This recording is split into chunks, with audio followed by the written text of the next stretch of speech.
শিক্ষার্থী নাফিউল আলম অর্জন করেছেন এক গৌরবময় সাফল্য। বুসান রাইজ বিশ্ববিদ্যালয় শিক্ষার্থী স্বল্পদৈর্ঘ্য ভিডিও প্রতিযোগিতায় অংশ নিয়ে বুসান মেট্রোপলিটন সিটির সরকারি ও বেসরকারি সব বিশ্ববিদ্যালয়ের শিক্ষার্থীদের মধ্যে প্রথম স্থান অর্জন করেছেন। এই কৃতিত্বের স্বীকৃতি হিসেবে পেয়েছেন সম্মানজনক বুসান রাইজ ডিরেক্টর স্বীকৃতি পুরস্কার।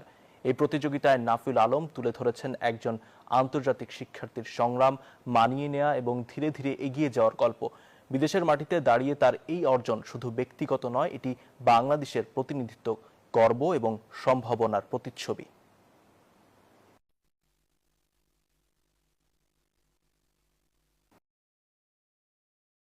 নাফিউল আলম অর্জন করেছেন এক গৌরবময় সাফল্য।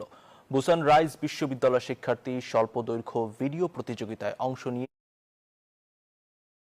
বুসান মেট্রোপলিটন সিটির সরকারি ও বেসরকারি সব বিশ্ববিদ্যালয়ের শিক্ষার্থীদের মধ্যে প্রথম স্থান অর্জন করেছেন।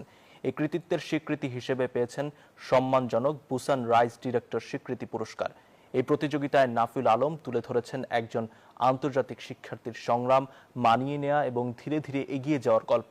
বিদেশের মাটিতে দাঁড়িয়ে তার এই অর্জন শুধু ব্যক্তিগত নয়, এটি বাংলাদেশের প্রতিনিধিত্ব, গর্ব এবং সম্ভাবনার প্রতিচ্ছবি।